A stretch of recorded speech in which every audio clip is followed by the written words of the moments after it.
மாடி தோட்டம் பயிர் இருக்கிறது வெண்டைக்காய், கொத்தரைக்காய், அவரைக்காய், கத்திரிக்காய் சில செடிகள் வந்து தண்ணி வேஸ்ட்டாக போகிற தண்ணி வாட்டர் கேனை வந்து கட் பண்ணி இயற்கையான உரம் போட்டு இது வெண்டைக்காய் வந்து சிறப்பாக பயிர் வச்சுருக்கேன். மேற்கொண்டு கத்திரிக்காய்லாம் வந்துருக்கு பாருங்கள். தக்காளி இஞ்சி எடுத்து தக்காளி பாருங்கள். இது பெங்களூர் தக்காளி சொல்லுவாங்க. ரொம்ப சிறப்பான தக்காளி இது. இது ஒரு செடியில் இவ்வளோ தக்காளி பிஞ்சு விட்டுருக்குது. மேற்கொண்டு பயிர் வச்சுருக்கோம். இங்கே பாருங்கள், இது கொத்தரைக்காய். இந்த கொத்தரைக்காய் சொல்ல கொத்தரைக்காய். இந்த கொத்தரைக்காய் வந்து இந்த பாட்டில் வச்சுருக்கோம். இது பாருங்க, இந்த பாட்டில் வச்சுருப்பாங்க. கொத்தரைக்காய் கொத்தாக இருக்குது. மேற்கொண்டு டொமேட்டோ, தக்காளி மேற்கொண்டு தக்காளி எல்லாம் பயிர் வச்சுருக்கோம். கொத்தரைக்காய் பயிர் வச்சுருக்கோம். தேவையான அது நம்ம கிடைக்கும். அவரைக்காய், இது வந்து செடி அவரைக்காய் சொல்லுவாங்க. இது பாருங்க, செடி அவரைக்காய். இப்போ எல்லாம் கட் பண்ணி வச்சுப்போம். மேக்ஸிமம் ஒரு கிலோ இது வந்து 1 கிலோ அவரைக்காய் வந்து இன்றைக்கி வந்து கட் பண்ணி வச்சு இதில் வந்து செடி அவரைக்காய். மேற்கொண்டு அப்படியே தோட்டெல்லாம் எல்லாமே டமாட்டோலாம் வச்சுருக்கோம்.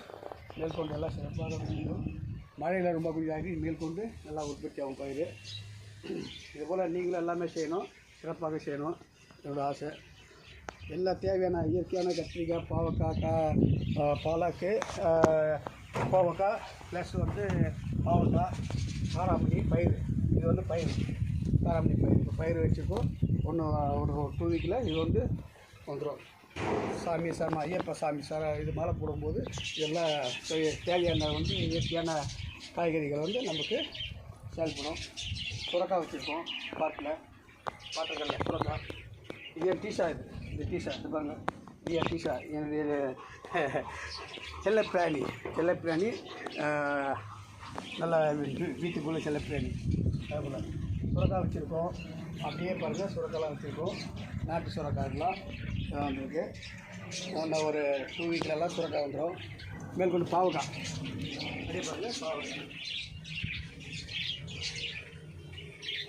இது பாவக்காய் வச்சுருக்கோம். ரொம்ப சிறப்பாக இருக்கும் பாவக்காய் வச்சுருக்கோம். ட்ராகன், இது வந்து ட்ராகன் ஃப்ரூட்டு சொல்லுவாங்க. இந்த ட்ராகன் ஃப்ரூட்டு மேற்கொண்டு பார்க்கலாம். இது விளைச்சி இப்போ நெக்ஸ்ட் மந்த்தில் இதாகும். இது வந்து பலக். இது பாலக். இதை பாலக் கொண்டு பாய் நேர்களே மீண்டும் சந்திப்போம். வணக்கம்.